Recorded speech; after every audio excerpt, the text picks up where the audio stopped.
The stars twinkled silently in the vast darkness of space as Earth's most advanced warship, the Terran Dawn, glided through the outer edges of the solar system. Admiral James Thompson stood at the observation deck, his weathered hands clasped behind his back. His blue eyes reflected the distant starlight as he watched his fleet perform their regular patrol routes. The year was 2187, and humanity had kept their greatest secret for over 50 years. While the Galactic Empire spread its influence across thousands of worlds, Earth had remained hidden, shielded by clever technology and careful planning. The Empire believed they had found and conquered every spacefaring civilization in their sector of the galaxy. Their pride would soon be their downfall. "Admiral, we've intercepted another Imperial transmission," reported Lieutenant Mark Wilson, his voice steady but excited. "Their patrol fleet just passed through the Kuiper Belt without detecting our cloaking field." Thompson nodded, a slight smile crossing his face. "Record everything. Their overconfidence makes them predictable." For decades, Earth had listened and learned. Every Imperial transmission, every battle report, and every technical specification they carelessly broadcast across space was captured and analyzed. While the Empire thought they were alone in this sector, humanity's best minds worked tirelessly to advance their technology beyond anything the Empire could imagine. In the massive underground shipyards of Mars, thousands of workers assembled the most advanced fleet ever created by human hands. The ships incorporated technology that the Empire couldn't comprehend.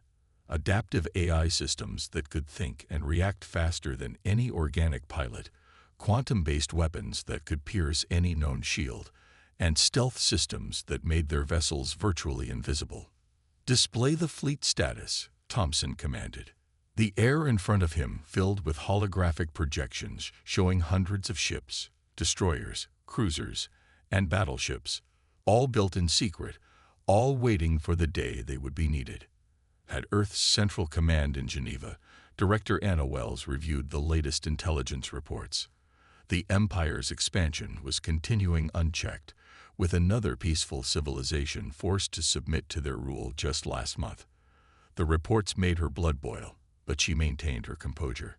Humanity would not reveal itself until the perfect moment.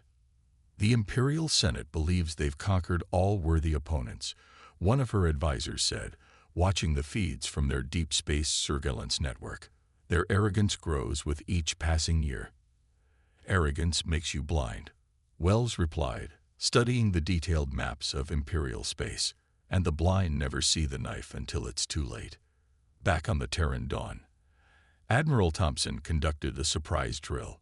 Within minutes, his fleet executed a complex series of maneuvers that would have been impossible for Imperial ships.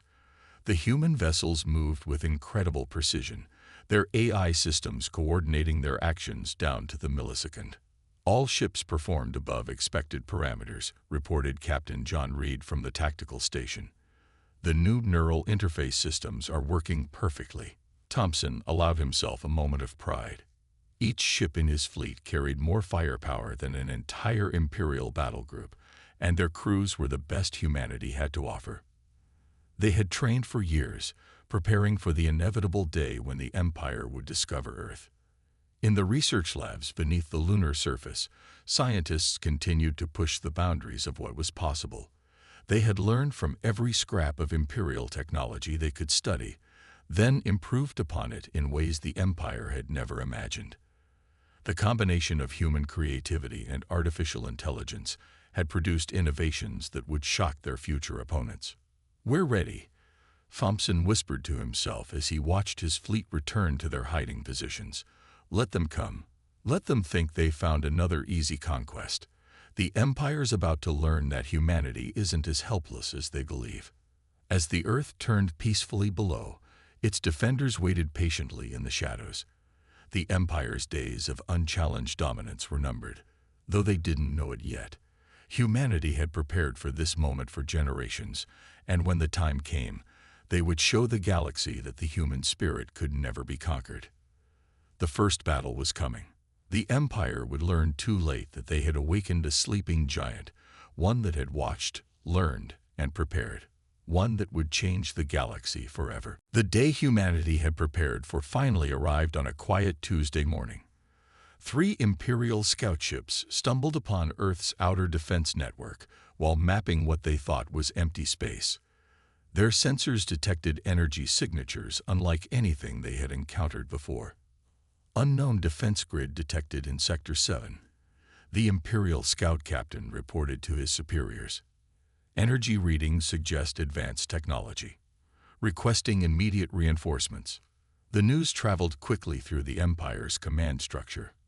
Within hours, the Grand Council chambers on the Imperial capital world of Prima buzzed with activity. Grand Counselor Marcus, a tall figure with deep purple ceremonial robes, stood before the emergency session. Another hidden civilization? He asked, his voice filled with disbelief. Impossible. Our surveys have been thorough. The scout ship's data streamed across the massive screens. The Imperial scientists looked confused as they studied the readings. Earth's technology didn't match any known patterns. It was both familiar and alien, as if someone had taken Imperial designs and rebuilt them in entirely new ways. Back on Earth, Director Wells called an emergency meeting of the World Defense Council. The room was tense but not panicked. They had rehearsed this scenario hundreds of times. "They found us," she announced calmly. "Admiral Thompson reports our outer sensors picked up their transmission to their command. They know we're here." The council members exchanged knowing looks. Humanity's carefully maintained secrecy was over, but they were ready. They had spent decades preparing for this moment. The first official Imperial contact came 12 hours later. A message broadcast on all frequencies, translated into every major Earth language. "Attention, unknown civilization," the message began. "You have been discovered by the Galactic Empire. Submit to Imperial authority immediately. Resistance will not be tolerated. You have 24 hours to respond." Director Wells smiled as she read the message. "So predictable," she said to her advisors. "They always open with threats." The response Earth sent back was simple. "The people of Earth acknowledge your message. We decline to submit. We suggest you reconsider your position." In the Imperial capital, Grand Counselor Marcus laughed when he received Earth's response.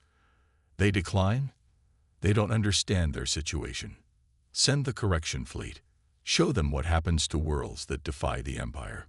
The Empire assembled what they called a minor correction fleet, 30 warships led by the Imperial cruiser Starhammer. By their calculations, it was enough firepower to subdue a dozen planets. They expected Earth to surrender the moment their ships appeared in the solar system. Admiral Thompson watched from the bridge of the Terran Dawn as his sensors tracked the incoming Imperial fleet. His ships remained hidden, their advanced stealth systems making them invisible to Imperial scanners. "Look at their formation," he said to his bridge crew. "They're not even in combat stance. They expect no resistance." The Imperial fleet commander, Admiral Rex, stood proudly on his bridge as they approached Earth. "Primitive defense systems detected," his sensor officer reported.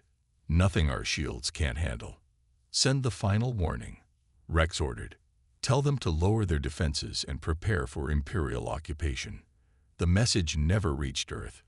Before the Imperial communication officer could send it, alarms blared across the entire fleet. Hundreds of ships suddenly appeared on their sensors, materializing from nowhere like ghosts in the void. "Impossible," Rex shouted as he saw the size of Earth's fleet. "Where did they come from? How did they hide from our scans?" Thompson's voice cut through all Imperial communications channels. "This is Admiral James Thompson of the Earth Defense Fleet. We gave you a chance to reconsider. You chose poorly." The Empire was about to learn their first lesson about humanity. Earth didn't just have ships. They had ships that made Imperial technology look primitive in comparison. As Thompson gave the order to engage, he knew this would be a day the Empire would never forget. The battle for humanity's independence was about to begin, and the Empire had no idea what they were about to face. The space between Earth and Mars lit up with weapons fire as humanity's fleet engaged the Imperial ships. Admiral Thompson watched from the Terran Dawn's bridge as his carefully planned strategy unfolded.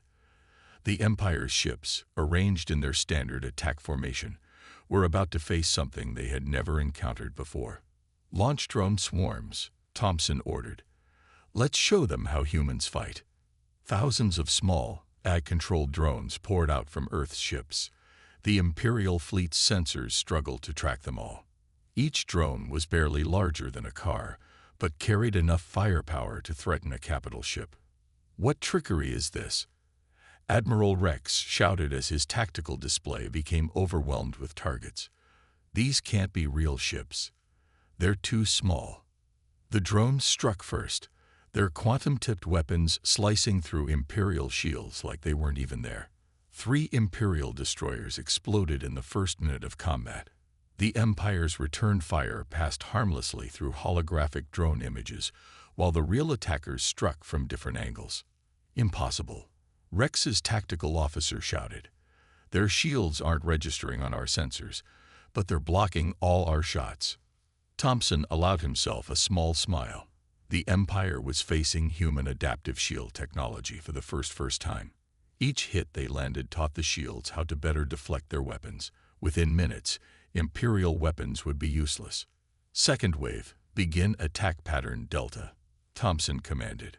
The human fleet split into smaller groups, executing maneuvers that the Empire's tactical computers insisted were impossible.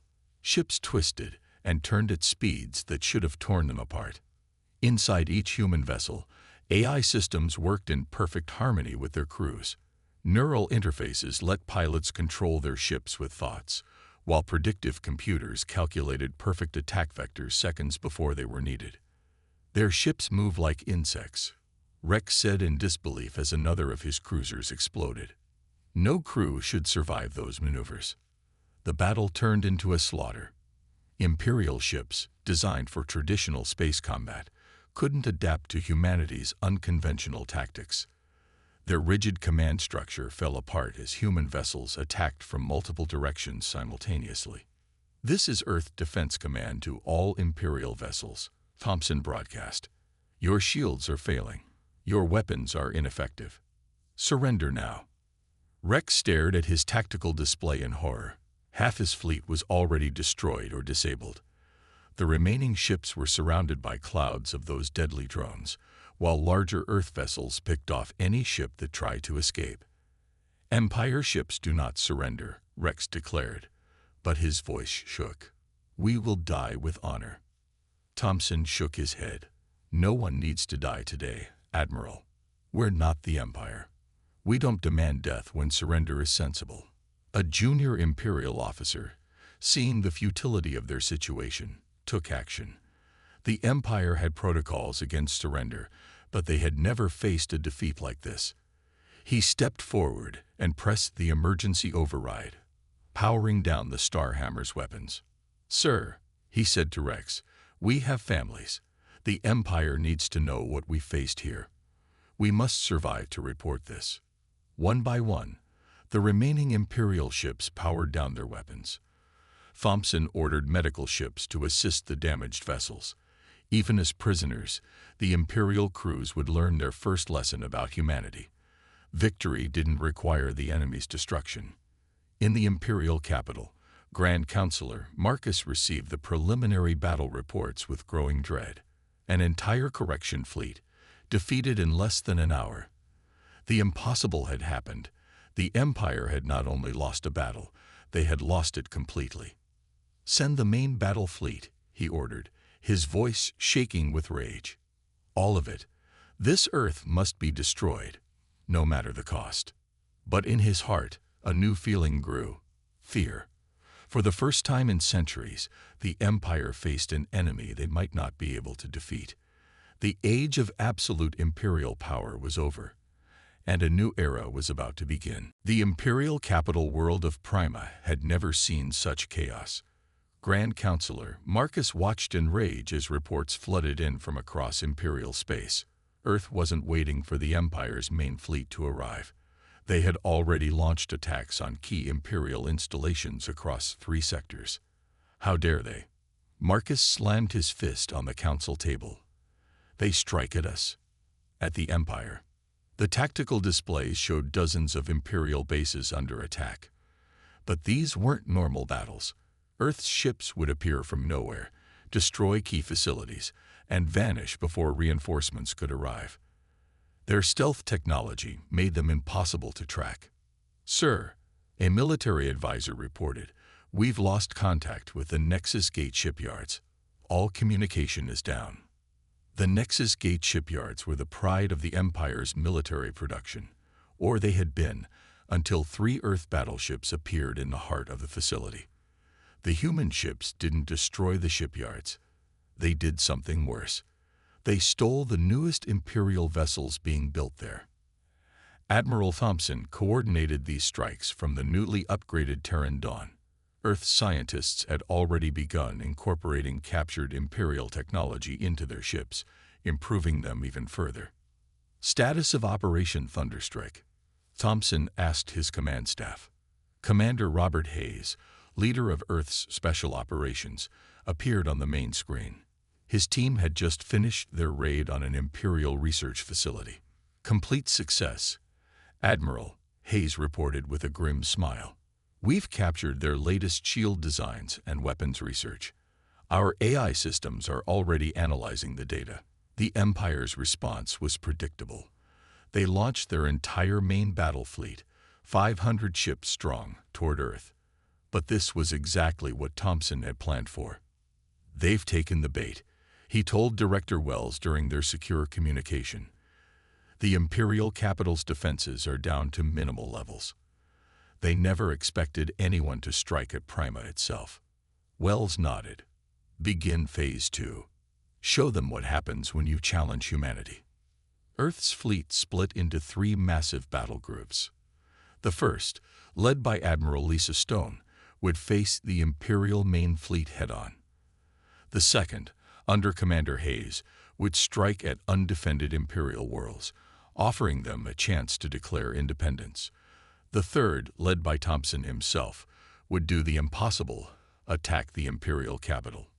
On countless Imperial worlds, citizens watched in disbelief as their mighty navy proved helpless against Earth's technologies. Imperial propaganda had always portrayed their military as invincible. Now that lie was exposed. "Another world has declared neutrality," an Imperial minister reported to Marcus. "The Centauri colonies say they won't fight for us anymore." Marcus couldn't believe what he was hearing. "Traitors, all of them. Send ships to bring them back in line." "Sir," his advisor said quietly, "we have no ships to send. Everything we have is either heading to Earth or desperately needed for defense." The Imperial main fleet, believing they would crush Earth quickly, found themselves in a desperate battle against Admiral Stone's forces. Human ships danced between their formation, their advanced AI systems predicting and countering every Imperial tactic. "They know our strategies better than we do," an Imperial captain reported in his final transmission before his ship was disabled. "It's like they've been studying us for years." They had been. Every Imperial transmission intercepted over the decades had taught humanity how to fight them. Every battle doctrine, every standard response, every tactical protocol. Earth knew them all. Thompson's battle group pushed deeper into Imperial space, unstoppable. Imperial worlds began surrendering before the humans even arrived. The Empire had ruled through fear for centuries, but now their subjects saw a power that could break that rule. The Empire made one fundamental mistake, Thompson told his fleet as they prepared for their final push. They thought being old meant being superior. They forgot that humanity thrives on challenges, grows stronger through adversity, and never, ever submits to tyranny. The battle for the Imperial capital was about to begin, and with it, the end of an empire that had lasted 1,000 years. The void between stars lit up with the largest battle in galactic history. Admiral Stone's fleet faced the massive Imperial Armada head-on, while Earth's other battle groups executed their carefully planned missions. The Empire's pride was about to be its downfall. "All ships, activate the new shield configurations," Stone ordered from her flagship, the Thunderchild. Her fleet had been upgraded with technology stolen from the Nexus Gate shipyards. Let's show them how humans improve on their designs. The Imperial Admiral watched in horror as his ship's weapons bounced harmlessly off the Earth vessels. Each hit seemed to make their shields stronger, not weaker. Human drones swarmed through his formation, targeting engines and weapons with surgical precision. Meanwhile, Commander Hayes led his stealth fleet deep into Imperial territory. World after world fell, not to conquest, but to liberation. His ships would appear in orbit, broadcasting a simple message. People of the Empire, we offer you freedom. Your rulers have lied about their power. We have defeated their fleets. You need not fear them anymore. On the planet Nexus Prime, the local governor prepared to order his defense forces to fight. But the people had seen the truth. Imperial ships fleeing from human vessels, their mighty weapons useless. When Hayes' fleet arrived, the people themselves overthrew their governor. The Empire abandoned us to defend their capital. The new Planetary Council announced, "We choose freedom. We choose Earth's protection." Admiral Thompson's battle group cut through Imperial space like a knife. The Terran Dawn led the charge, its advanced AI systems coordinating the entire fleet's movements. Imperial defenders found themselves fighting an enemy that could predict their every move. "They're not just beating us," an Imperial captain said in his final transmission. "They're making us look obsolete." In the Imperial Palace on Prima, Grand Counselor Marcus received increasingly desperate reports. Half his worlds were in open revolt. Earth's fleets seemed to be everywhere at once. Their ships appeared and disappeared at will, striking vital targets with perfect precision. "My lord," his last loyal advisor said, "perhaps we should consider their terms." "Never," Marcus shouted, but his voice shook. "The Empire has ruled for 1,000 years. We cannot fall to these upstarts." But fall they would. Thompson's fleet approached the Imperial capital sector, having barely lost a single ship. His crews were confident, their morale high.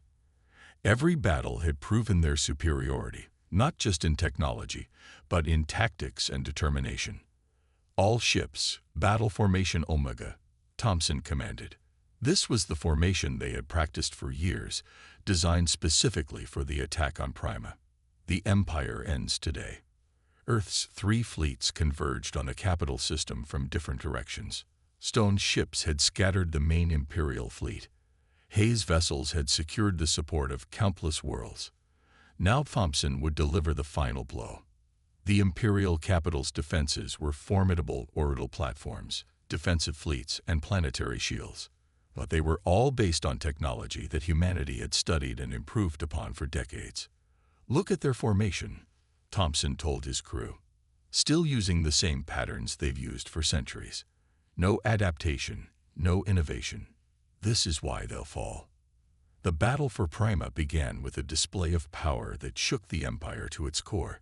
Human ships phased through the planetary shields as if they weren't there. Drones disabled the orbital platforms without destroying them. The defensive fleet found their computers locked up by human AI systems. "This is Admiral Thompson to Prima Control," his message broadcast on all frequencies. "Your empire has fallen. Your fleet is scattered. Your worlds have abandoned you. Surrender now, and we will show mercy." The 1,000-year empire was about to meet its match, not just in technology and tactics, but in the indomitable human spirit. The Imperial Palace on Prima burned, not from human weapons, but from its own people's rage. As Earth's fleets surrounded the capital world, the Empire began tearing itself apart from within.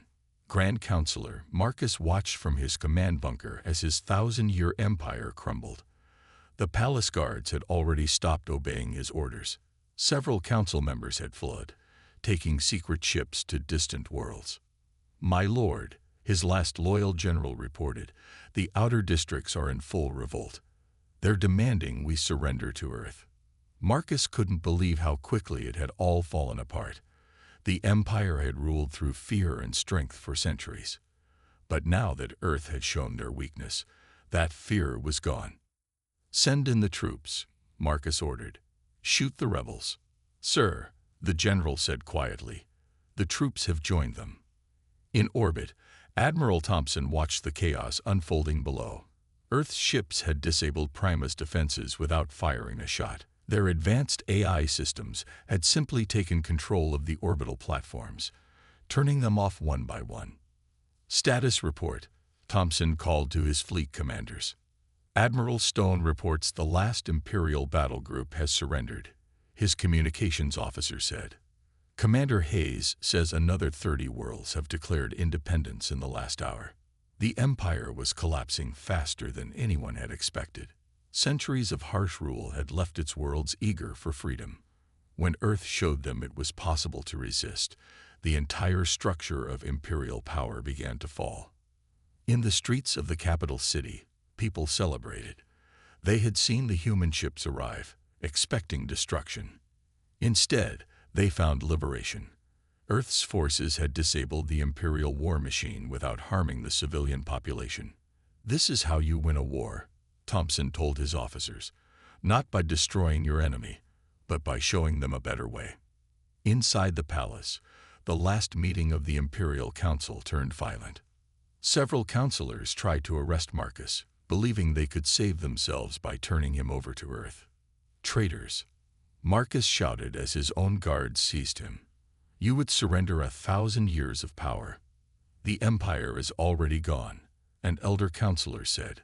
"Earth has shown everyone our weakness. We survived by making others fear us. Now they know they never needed to fear us at all." Thompson received word of the Council's collapse from Earth's intelligence networks. They had agents everywhere now, helping guide the peaceful transition of power on hundreds of worlds. "All ships, maintain position," he ordered his fleet. "Let them sort out their own leadership. We're here to free them, not rule them." The former imperial worlds were already forming new alliances. Some joined together in small confederations. Others asked for Earth's protection. A few chose complete independence, but none wanted the Empire back. Director Wells spoke to the Earth Council about the rapid changes. The Empire fell because it never evolved. They thought their power would last forever, so they stopped improving. Humanity never stops moving forward. In his prison cell, Marcus watched through a window as human ships hung in the sky above Prima. They were beautiful in a way, their advanced technology making them look almost alive as they moved through space. "How did we lose to them?" he asked his guards. "We had 1,000 years of history. They were just one world." "That was why we lost," one guard replied. "We had 1,000 years of doing things the same way." They had new ideas. Earth's victory was complete, but Thompson knew the real work was just beginning. Freeing people from an empire was easy compared to helping them build something new. "Send word to all ships," he ordered. "The war is over. Now we help them rebuild." The Empire had ruled through fear and power. Earth would help create something new. A galaxy where every world could choose its own path. 1 year after the fall of the Empire, the galaxy had changed beyond recognition. The Great Hall of the former Imperial Palace, once a place of fear and oppression, now hosted representatives from 1,000 worlds. They had gathered to sign the charter of the new Federation.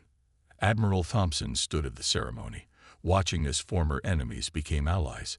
His dress uniform felt strange after a year of battle gear. But today was about peace, not war. "Did you ever think we'd see this day?" Director Wells asked him quietly. She had aged during the war, but her eyes were bright with hope. "Honestly, I thought we'd win," Thompson replied.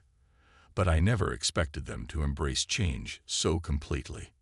The former imperial worlds had surprised everyone. Once freed from centuries of oppression, they showed remarkable creativity and innovation.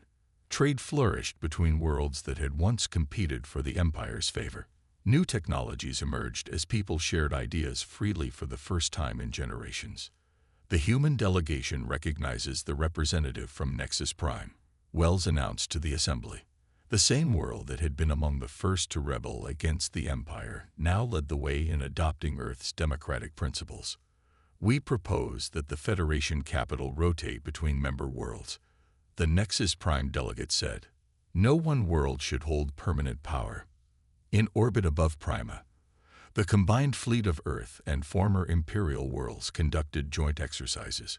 Human AI systems were teaching their crews new ways to use their ships. The old Imperial vessels, once symbols of oppression, now protected free trade routes and helped exploration missions. Commander Hayes, watching from his new command ship, smiled as former Imperial crews executed perfect formations alongside Earth vessels. They learn fast when they're not bound by ancient traditions, he told his staff. The former Grand Counselor, Marcus, watched the ceremony from his comfortable detention facility. Earth had chosen mercy over vengeance, placing him under house arrest rather than executing him. They even allowed him to read and write about history, his new passion. I understand now, he told his guards. The Empire fell because it stopped growing. Earth succeeded because they never stopped learning. In the streets of Prima's capital, humans walked freely among aliens of 100 species. Markets bustled with trade and goods from across the galaxy. Children played games that mixed Earth sports with alien traditions. This was the real victory, not the defeated Empire, but the new connections being formed. Latest reports from the exploration fleet. Admiral Stone told Thompson during a break in the ceremony. Earth's ships now led missions into unknown space, seeking new civilizations to welcome into the Federation. Any signs of trouble? Thompson asked. None. Stone smiled. Turns out most species prefer friendship to conquest. The Empire just never gave them the choice. The signing ceremony reached its climax as Wells stepped forward to add Earth's signature to the charter. The document was both digital and physical, a blend of traditions that symbolized the new galactic culture emerging. We gather here not as conquerors, Wells said to the assembly, but as equals. Earth did not fight to replace the Empire. We fought to end the very idea of empire. Each world here is free to choose its own path, united only by our commitment to peace and mutual progress. The applause that followed wasn't just polite ceremony. It was genuine celebration. The galaxy had entered a new age, one where cooperation replaced conquest, where innovation was valued over tradition, and where every species could contribute their unique strengths. Thompson looked out at the sea of faces, human and alien, former friends and enemies, all now working together. This, he thought, is how you build something that lasts. Not through fear, but through hope. The Empire had ruled for 1,000 years through power and fear. The Federation would last even longer, built on friendship and shared dreams of a better future.